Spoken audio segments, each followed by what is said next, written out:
and they all lived happily ever after. Night, sweetie. In an ordinary house, on an ordinary street, there lived a cat. Oh, there's my kitty. You're so sweet. He had everything a kitty could want. Feed the gerbils, honey? Affection, food, shelter, and a family who thought he was the sweetest kitty in the whole wide world. You're such a good kitty.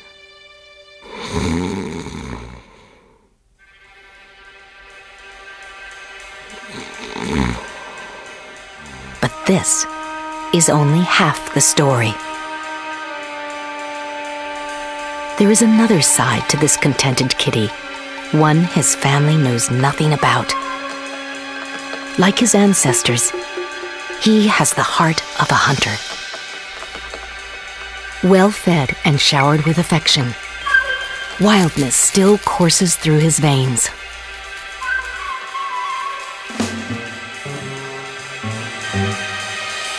He may look domesticated, but look again. This is a real-life Jekyll and Hyde. It is the paradox of the cat. There are more than 100 million cats in the US alone. What goes on in their secret world? In the next hour, you may learn more about cats than you ever wanted to know.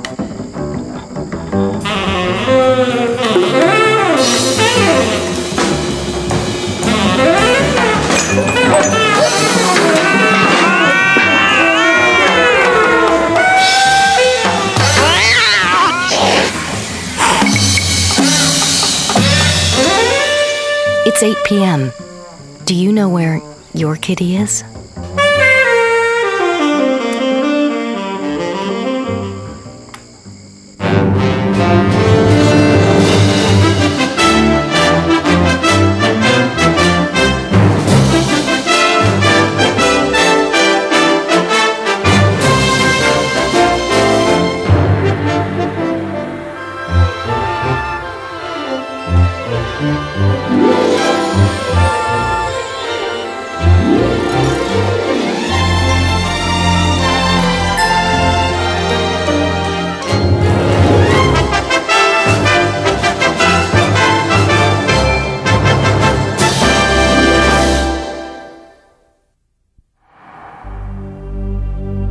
Magnificent, elusive, and deadly. The cat family boasts 38 species of feline ferocity, including the diminutive wild cat.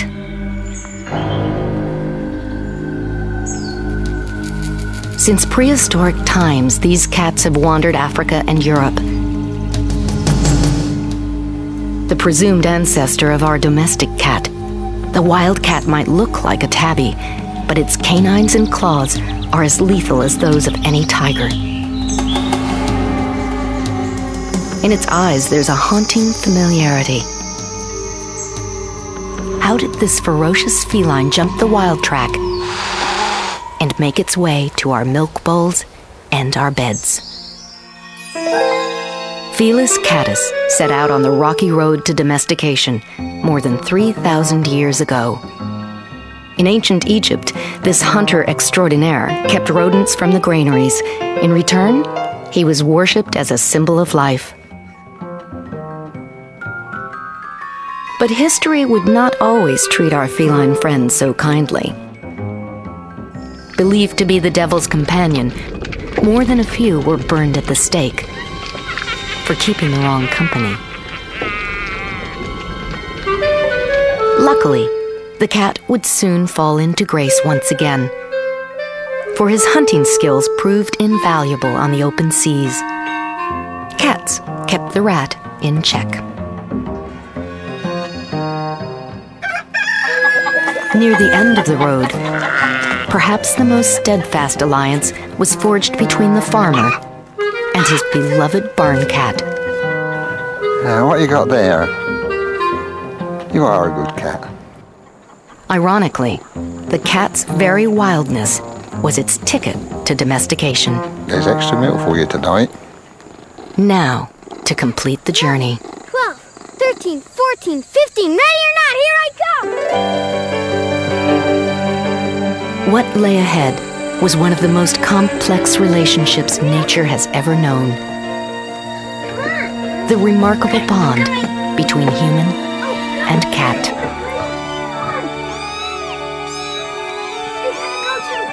Hurry up!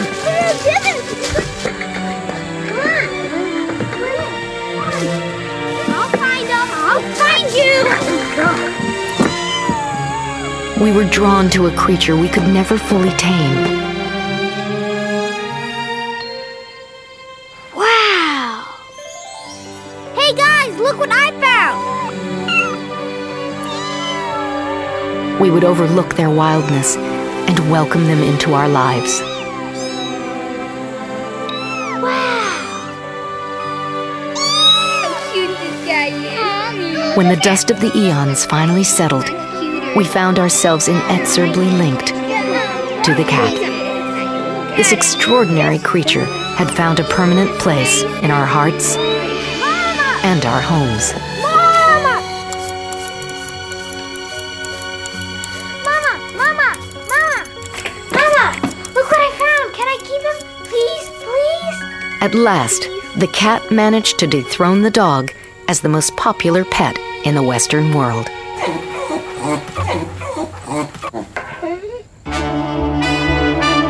In the U.S. alone, house cats have doubled in number in just 20 years. Come on, chin up.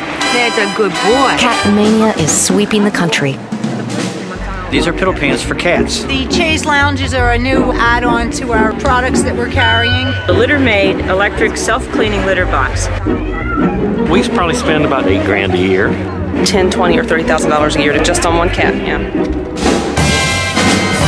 Throughout the world, cat shows pay homage to our feline companions in a fury of grooming, primping, and keen competition. Household pets, bring one. Through the careful coupling of cats, humans have created nearly 50 breeds of domesticated felines. Though some might look to the untrained eye like mistakes of nature, each coupling is carefully planned to make a winner. But a cat needn't be a winner to be the object of affection. Well, it's Rush's 3rd birthday. We have birthday cakes for us, so why shouldn't we have a birthday cake for our 4-footed child? The Ross family has taken feline adoration to new heights. They're very much our family. I think food's coming. Well, hi, Newt. Dinner served. Hey, Rush, here's some food coming. Oh, boy, chicken. My husband spoils the cats. Of course, I don't. There's a little And so more he chicken. always Tell you what, Ross, has the he's a cats good eating cat. with us The at the other table. cousin are here. One more bite, but don't let it spoil you. It won't get the same thing tomorrow night. They like to have the food that we're eating. And they oftentimes will eat very peculiar things. Things that they would never eat if you would put it in their bowl. Dallas Cowboys posters, and so I say, As you can see, our cats are very well fed. But well-fed cats still do hunt. So we keep them inside. And our cats are never bored. Shirley Ross clearly loves her cats, but even she knows there can be too much of a good thing. When I was a child, there was a family down the street who had some cats, and they didn't have them altered, and there were kittens born all the time. Well, of course, I thought that was great because I love kittens. Super kitties! Flying through There are more than 10,000 human babies born in this country each day, and more than twice that many kittens.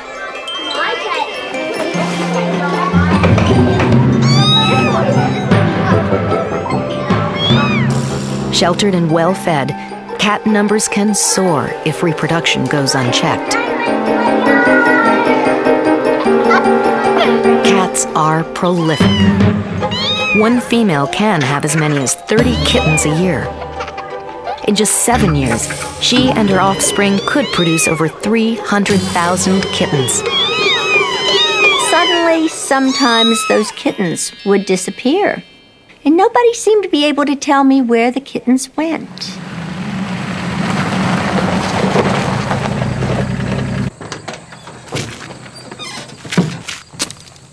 With such feline fertility, unwanted cats are a sad byproduct of our domestic bond.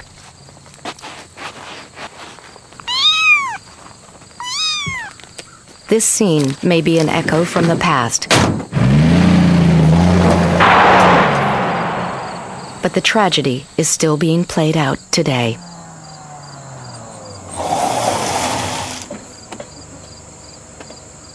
Even now, hundreds of cats are abandoned each day in the U.S. alone.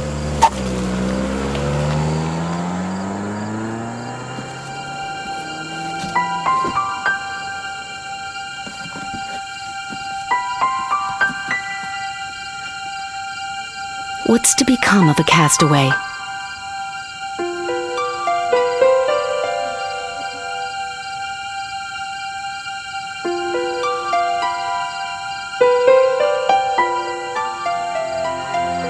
He is suddenly faced with the struggle to survive in an alien world.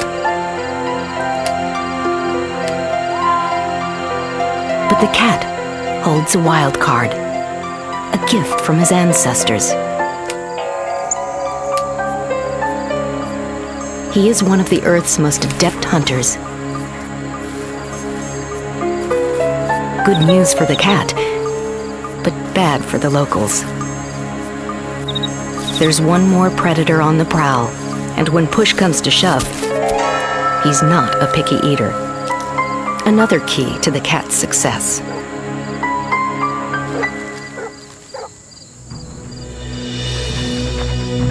In the face of adversity, the cat often has the advantage. Armed with sharp claws, he's not restricted to terra firma.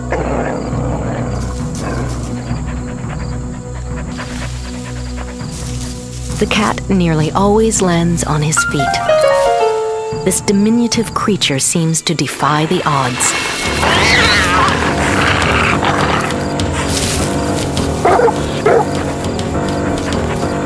With a flexible backbone like a cheetah, the cat can run up to 30 miles per hour.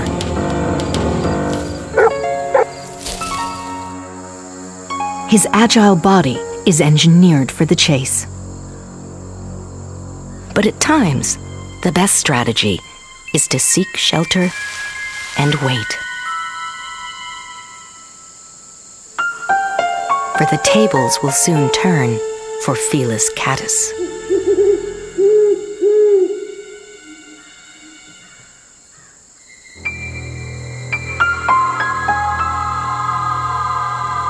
Night belongs to the cat. He is a creature designed for the nocturnal hunt. With night vision, whiskers to help navigate, a keen sense of smell, and ears tuned to signals that mere humans could never perceive. The faintest squeak, even from a distance, allows him to pinpoint his prey and launch his assault.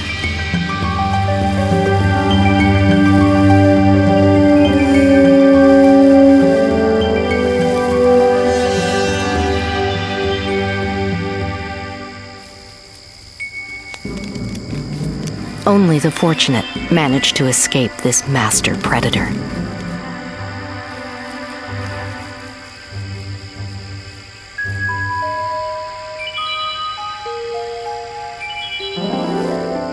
The cat is a marvel of engineering. His supple spine allows acrobatics of which we could only dream.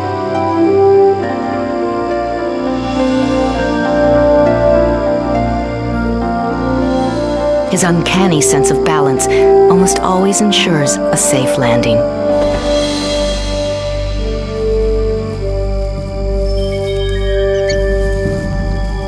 With persistence and precision, the cat gets his mouse.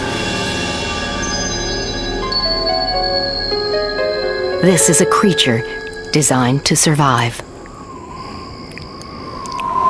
He has landed in the most outlandish of places, and somehow managed to endure. Near the Antarctic, temperatures can plunge to 50 below. On a diet of seabirds and the occasional penguin carcass, the cats of Macquarie Island have persevered since they were dropped here by sealers over a century ago.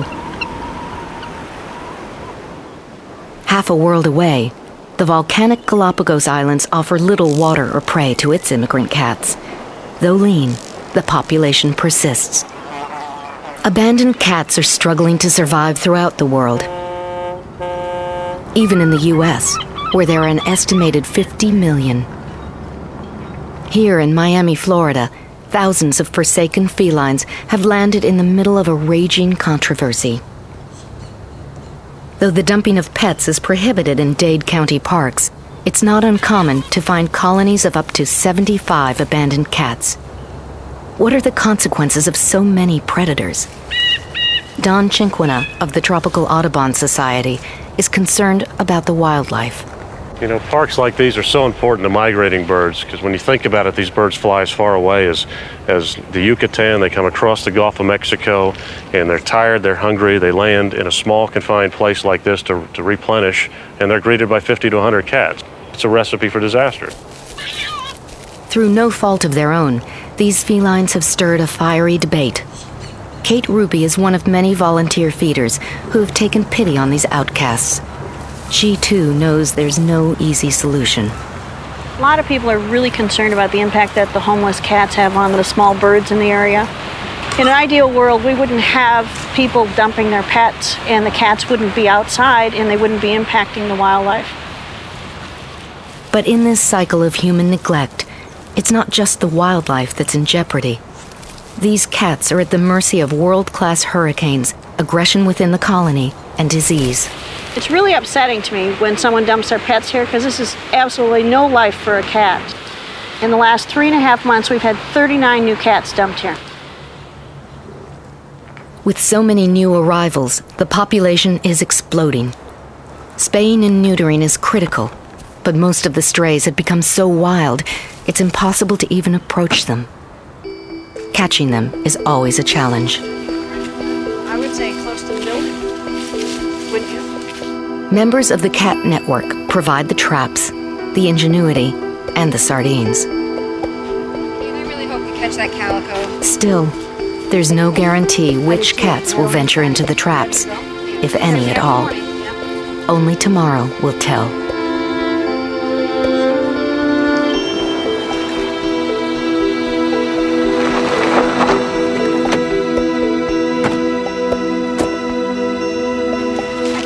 Got one already. The night's bounty has been good. Kate? Hi there, baby. Is this the orange you were looking for? Yes, it is. I'm concerned that he's really sick. Yeah. Looks like he's going to have AIDS with all of those marks. Come on, Mom. Off to the vet you go.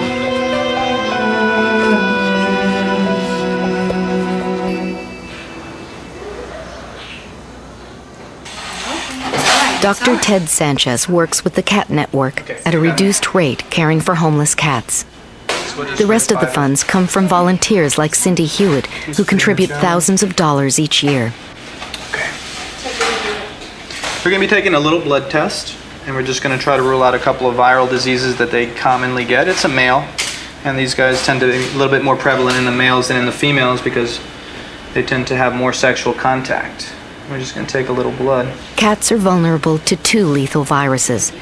Feline leukemia and feline AIDS are both highly contagious and deadly. It's not a pretty death. Cindy, I think we may have a positive here. You can tell here.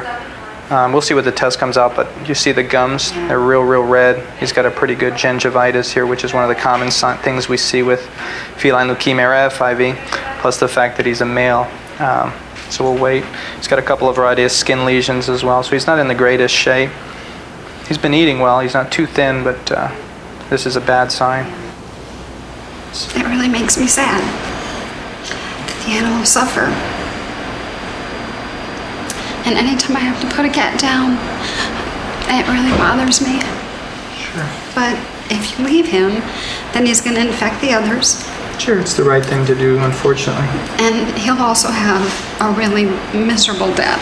If they go through the course of this illness, it's not fair to them. They suffer too much.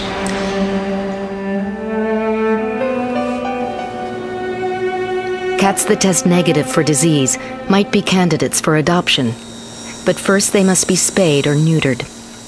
I don't think it's the solution to the problem, but at least we are controlling the population somewhat. Thousands of cats are being put to sleep every year needlessly because owners are just not complying with spaying and neutering. We have to tell these people that are abandoning cats, this isn't the way to do it. Spayed and neutered cats have the tips of their ears clipped to serve as a permanent record. This kitten has become too wild for adoption. Once she's recovered from surgery, she'll return to the colony to face an uncertain future. You doing all right? All right. It's a dismal solution for the cats and a precarious one for the wildlife. I'm so afraid. Well fed and spayed, a cat can still hunt. But where are the thousands of homeless felines to go? Until an answer can be found, migrating birds may come face to face with yet another predator. But it's not just the homeless that hunt. There are more than 60 million house cats in the US, and many are on the prowl night and day. What is the impact of these unleashed predators? This couple, please. The answer is clear at the Wildlife Center of Virginia. Dr. Ginn's cat attack coming in from Harrisonburg. Many of the patients are casualties of ordinary house cats. We have 2 injured bunnies. Most are mangled beyond repair. Cat attack coming in from Stanton. Suture, please. Each day brings new drama for Dr. Ned Gentz and his team as they try to piece together the victims of cat attacks.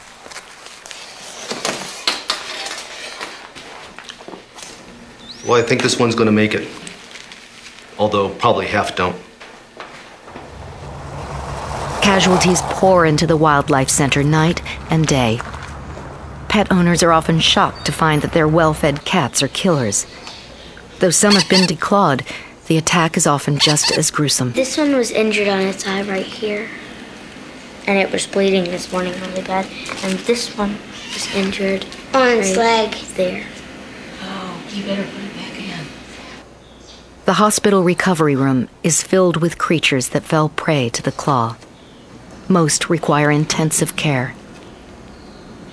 But for every recovering patient, there are 4 others that didn't make it. This represents 2 weeks of cat attack victims brought here to the Wildlife Center of Virginia, the non-survivors. We probably have an equal number of animals in the intensive care unit still being treated now that we hope will do better than these, but statistically about 80% of the cat attack victims that we see here don't survive. Cats are incredibly efficient hunters and predators. This poor bunny was effectively disemboweled by the cat that caught it. Creatures lucky enough to survive an attack face yet another peril. Cat saliva is almost toxic by itself. Getting bit by a cat is like injecting poison into a wild animal. A wild animal, if a cat bite that doesn't die from the trauma, will die of an infection within 24 to 48 hours. As a wildlife veterinarian, it's my job to take care of sick and injured wildlife, and I like to do that.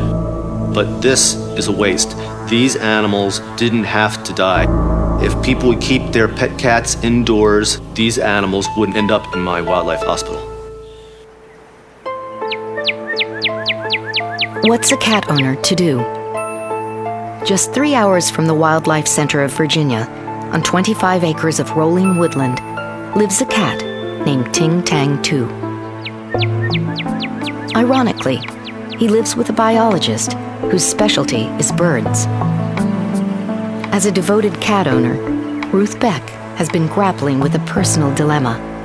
I specialize in ornithology, and I'm very interested in birds. but I also love cats. Ting Tang, too, is a hunter. It is not the cat's fault, it's what he does, and what he does successfully.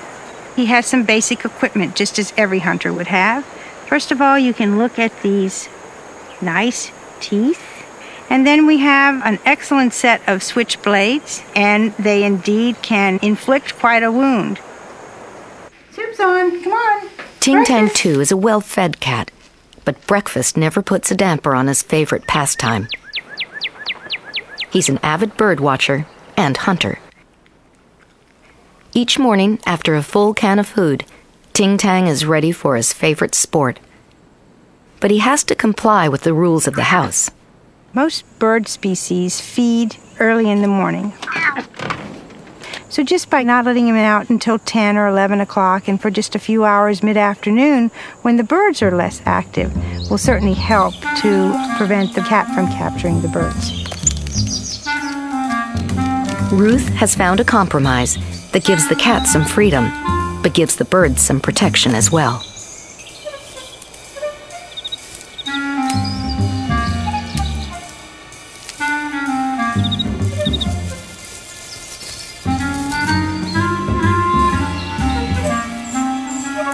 Ting Tang, too, must make the most of his hours in feline paradise. He is a cat with a curfew. When day is done, he'll be called indoors. I think that true cat lovers don't see their pets as killers. I'd like to see us make everyone aware of the fact that our pets are also predators.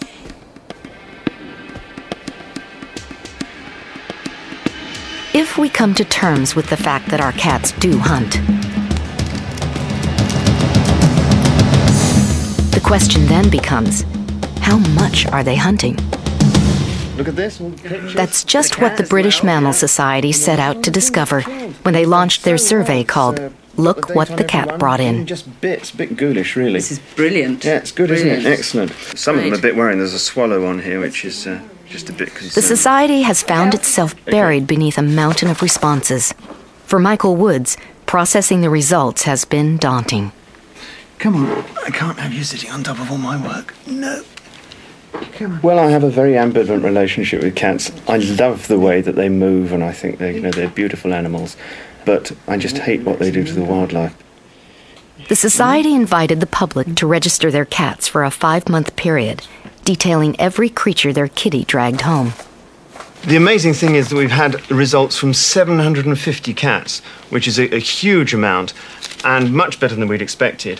We've got a lot of them analysed, and it's giving us some really good answers. And some of them are real big killers. There's some big killer cats out there, and they're causing quite a lot of mayhem. Remarkably, and almost as you'd expect, the traditional prey of the cat, the mouse, has come out much the highest.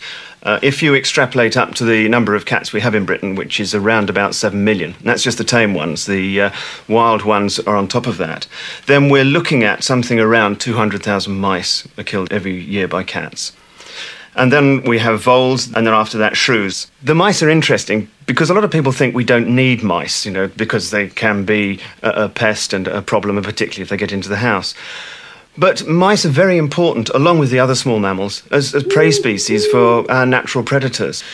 Then if we turn to the information we've got about cats, we find that a third of them approximately wear bells. Wearing bells seems to make almost no difference at all to the amount of prey that they catch. They still go out and catch just as much. And colour of cats seems to make a difference. White cats appear to catch a lot less than some of the other more camouflaged cats. And I guess it's colour that does that, particularly at night if they're hunting at night. The survey's certainly shown that however much you feed a cat, it makes no difference at all. And the cat feeds, and it's just as likely to start hunting immediately. Out of 750 cats, one of the biggest killers is Missy, a female cat who lives down in Dorset and who has killed over 7 pages worth of small mammals and birds for us to include in the survey. So she is a real, wicked thing to have out there.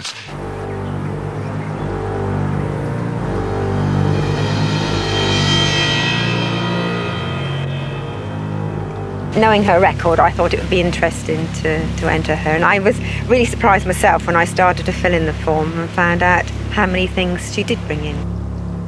Hillary and Jim Pike have become accustomed to Missy's daily offerings. For Jim, the rabbits are the worst. They all start from the skull and eat the head first. And all we get left are 2 ears and 4 little paws, which is not a very nice thing when you come home and it's on the middle of the mat or stuck on the tiles. There must be some sort of driving force that makes her do it all the time. Nothing to do with hunger. They obviously just do it because they love it. The spot you see along here, she lays in there in the summertime, and the swallows zip along, come down to along the top of the pond to drink, and she just leaps up and grabs them clean out of the air, and you know, just a big snatch, and they just stun them, and then she's got them. The 2 sucker fish that we bought to take out all the algae, within 2 weeks of us buying them. We paid £40 for the pair. In 2 weeks they're on the kitchen mat. Both another, we found them on the grass. So that was a waste of time. Never mind.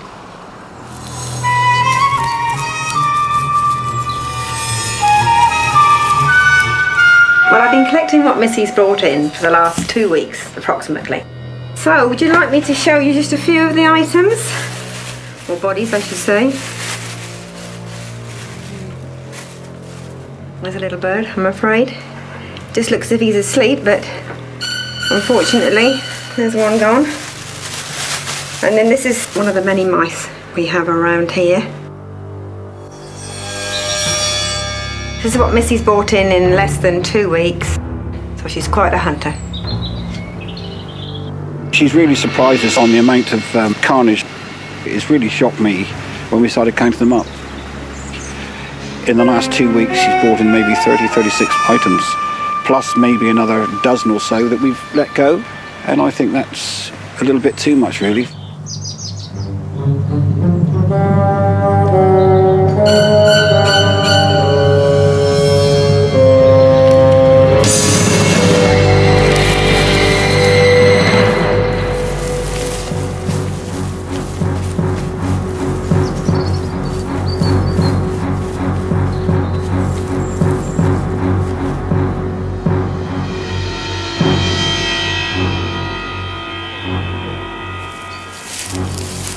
I'm quite proud to think that she was one of the top cats, but knowing how much stuff I didn't write down because I wasn't here to see it, I think she was actually the top cat.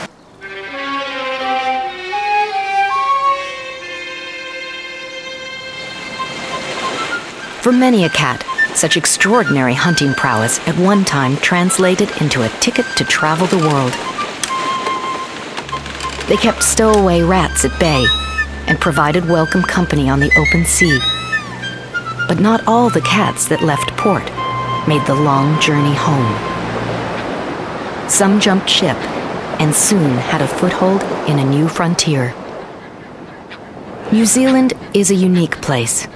Like many islands, its wildlife evolved with few natural predators. Today, rare shorebirds still lay their eggs on the sandy beaches, completely exposed. Attentive parents tend to their chicks, but their nests are vulnerable. Until recently, the system worked fine. But today, New Zealand's shorebirds are in trouble. Here at Mungawhai Wildlife Refuge, the fairy tern is down to less than 6 breeding pairs. Each chick represents the future of the species. With the Department of Conservation, Richard Parrish and Lee Honor are part of a team trying to save the last of the fairy terns and Mungawhai's other threatened species. 5 years ago, they found themselves confronted with a mystery. Something was killing the chicks, and no one knew what. The team had to do a little undercover work. One year we lost a lot of nests of the fairy terns and we didn't know who was doing it, so we decided to set up an infrared camera 24 hours a day on the nest and try and work out who was taking the eggs and the chicks. The new lens is good, isn't it? The wide-angle lens seems to be taking in a much bigger field of view. Well, those chicks will probably stay there another day. You think so? Initially we set it up on a Caspian tern colony just to get used to the equipment and iron out the problems. What they discovered was both alarming and macabre. We ended up catching a cat on film, and over 4 nights that cat took out 40 chicks. The interesting thing for me was that the cat only ate the heads. They left the bodies behind. Over the next 4 years, they trained the camera on various nests and found more gruesome evidence against the alien predator. As a result, feral cats are now being eradicated in Mangawhai Park. New Zealand is just one example of what can happen when a cat comes to stay. Here, in a land where temperatures can soar to 120 and there's often no water in sight, it's hard to imagine any creature surviving for long. But the cat has adapted once again. In the middle of Australia's outback, it must eat whatever it can find, be it roadkill or Australia's endangered wildlife. Bilbies, bandicoots, and other rare marsupials have been pushed to the edge of extinction by a barrage of pressures, including introduced species. One of the culprits is the cat. For at least a century, feral cats have roamed this harsh expanse, and yet they remain elusive, even to those whose ancestors were here long before them. In an effort to unlock their secrets, Parks and Wildlife biologist Rachel Paltridge has enlisted the help of experts.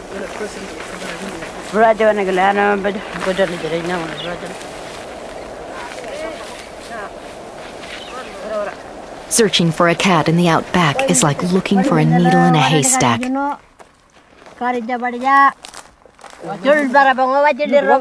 Yet these Aboriginal trackers are able to read even the most elusive signs in the shadows of the sand. So the pussycat, him sitting down there? Yeah. Him jumping here, jump there, and over there, he's got him that mouse. With the tracker's extraordinary expertise, Rachel has begun to unravel the mysteries of the cat. His 2 forearms there. Where that pussycat now might be a long way, or? Must be a long way, right? With greater insight, she hopes that someday cat numbers will be controlled. They're a pretty amazing animal. You have to respect them, but they just don't belong out here. They didn't evolve out here. The native animals didn't evolve with them and just can't really tolerate their predation. Hopefully this work will lead to a better understanding of feral cats and eventually lead to better management. To reveal the patterns of these elusive predators, Rachel uses radio telemetry, tracking individual cats over time. Finding them is only half the challenge.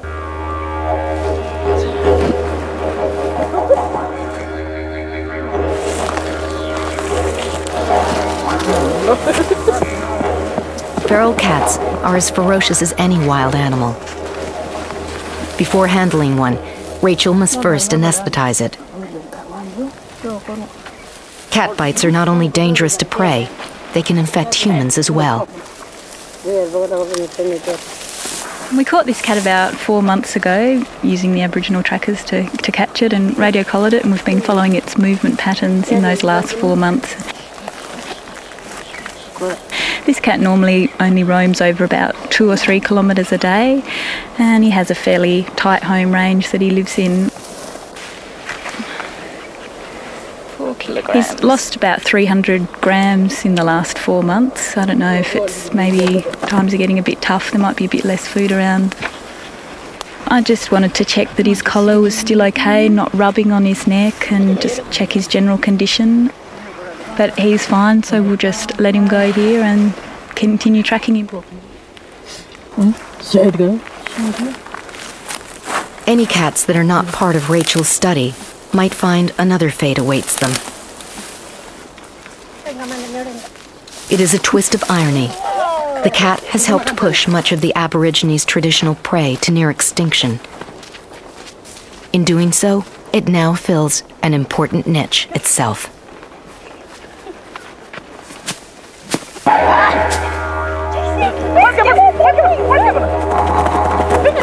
Like a game of cat and mouse, in this scenario, it is the cat that has become the mouse.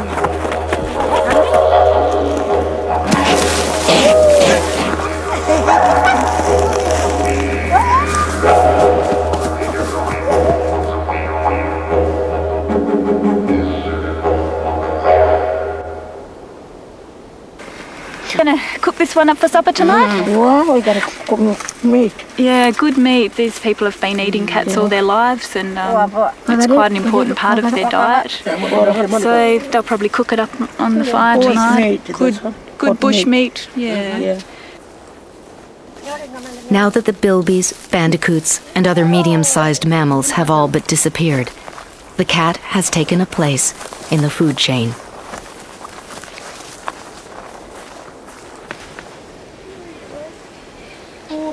Back at camp, Rachel collects as much information as possible before the cat becomes dinner for the trackers. Do you reckon he's got much in his guts? I'm trying to look at the predation pressure on all the wildlife out there in the Spinifex grasslands, and I'm looking at gut contents is probably the best way of understanding what they eat. This cat was obviously a very good hunter. Is that witchy? Yeah. But you can just see quite plainly that each object's quite intact still. Yeah. What's this one? Snake. It's got a little snake in it. Oh, no. Well, there's heaps in this stomach. There's 3 different sorts of lizards, 3 of these military dragons, 1 quite large Agurnia skink and a smaller Pantherina skink. And there's also some remains of some bird feathers, so you can just see how much of an impact they're probably having on the native wildlife out there if just each cat eats that much in one day. Ideally, we'd like to get rid of them altogether and see native animals that have declined severely return to their original status out here. Until the cat is better understood, it will remain a fixture in the outback. It has worked its way into the food chain, for better or for worse. There is a new order here in the heart of Australia, and it's not a kind one, for the wildlife or the cat.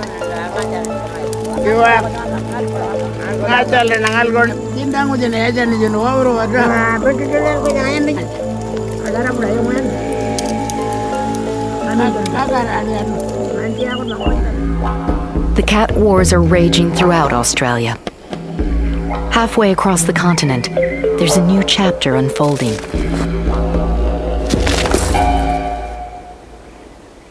On 160,000 acres of land, a wire fence stretches as far as the eye can see.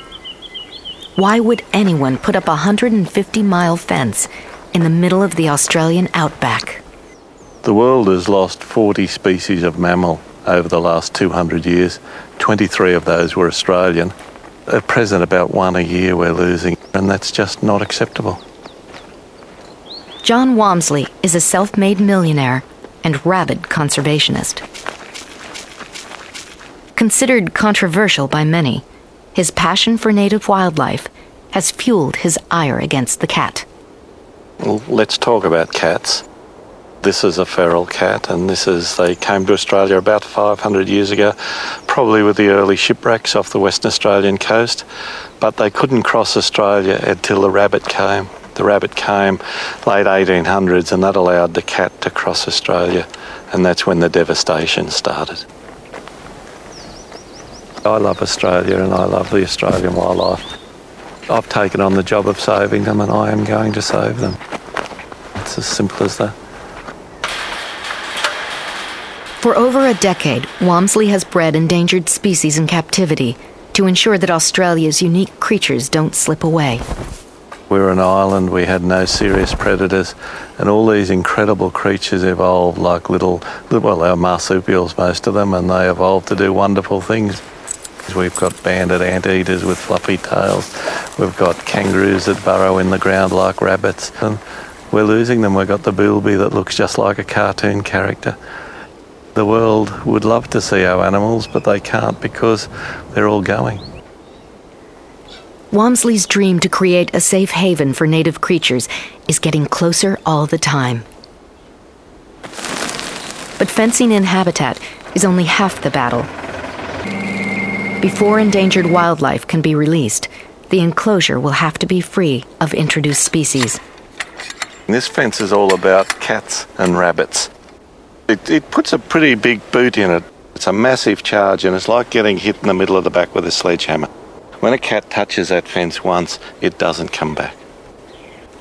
On the other hand, we don't want to stop the big kangaroos, the wildlife that already live here. We don't want to stop them with this fence. So this fence is designed to let them through. The kangaroos and emus just hop through. What we're going to do here is we're now watering the cats. The cats now have plenty of water here, and on the hottest day in summer, when we get there in February, when all the rabbits are gone, we're going to cut off their water. There'll be water outside the fence. They'll come over the fence to get the water. They won't be able to get back in again.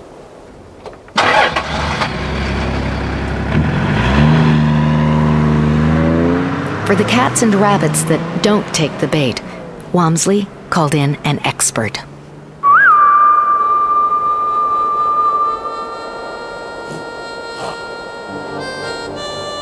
Well, I guess Adam O'Neill is the real-life Crocodile Dundee. He understands animals and the bush better than anybody else I've ever met. He's probably the best shot that I've ever seen. He can knock over a rabbit at 500 metres without any trouble. Yeah, he's got the job of getting rid of the cats and the rabbits.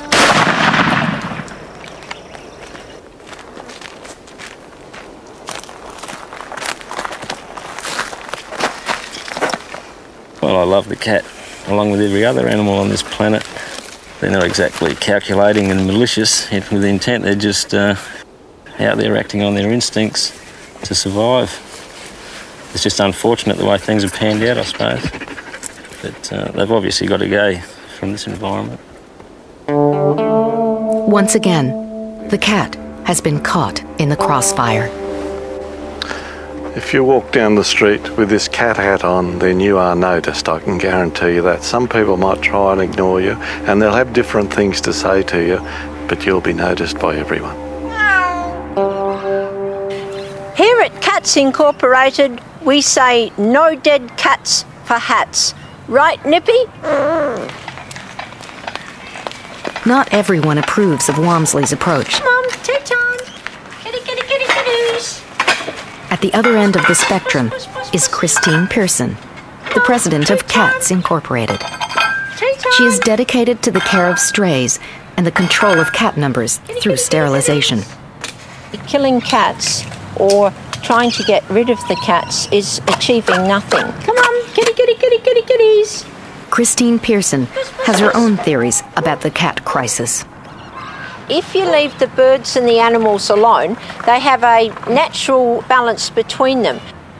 But the trouble is that people come along and they upset the natural balance and they stuff everything up.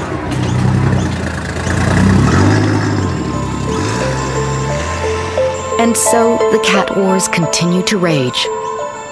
Where does the solution lie? Perhaps it begins in our own backyards. In the Adelaide Hills, there is a cat whose lifestyle changed a few years back. Owner Christine Collier is a bird lover who's found an unusual solution for her beloved cat. Diddles is a happy cat. The more comfortable she is, the happier she is, the further out that tongue will hang. She is the most beautiful cat in the world. We just don't think that there's another one like her. Nestled in this Garden of Eden, Diddles has the run of the house and access to an open cat flap 24 hours a day. The world outside for Diddles is a labyrinth of bridges and tunnels, a playground for cats. We have what we call the London Bridge, which Diddles just loves to run from one side to the other, up and over and down. It's not a cage, and that's the beauty of it. The garden is full of birds, be it the hooded pigeons, the red finches, rosellas, the cockatoos that fly in. They will graze directly around the cat units. It's lovely to see the birds coming around so close. It certainly is peace of mind for me to know where Diddles is, that she is safe and she can go outside and enjoy life just as normal, but she's protected. And so are the birds.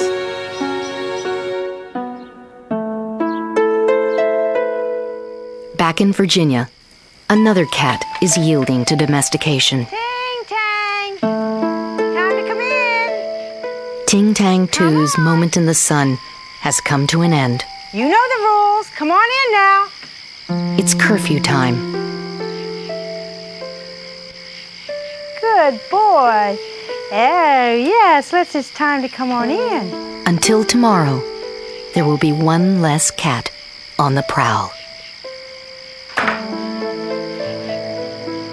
Through the millennia, cats have found their way into our hearts and our homes. Mama, look what I found. Can I keep him? Please, please? But has our passion for these creatures also blinded us to their natural instincts?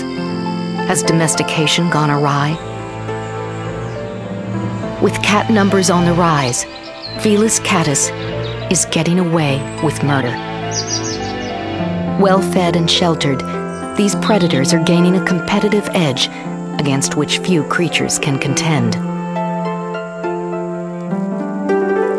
Most simply can't compete with the extraordinary cat. In the time it's taken to watch this film, cats in the U.S. have caught as many as 100,000 mammals and over 30,000 birds. As for Missy, last month she caught 5 rabbits, 17 shrews, 11 mice, and 7 birds. 9 more cats were dumped in the Miami park. Newt celebrated another birthday. Diddles communed with the cockatoos. And Ting Tang 2 broke his curfew twice. It's 9 p.m. Do you know where your kitty is?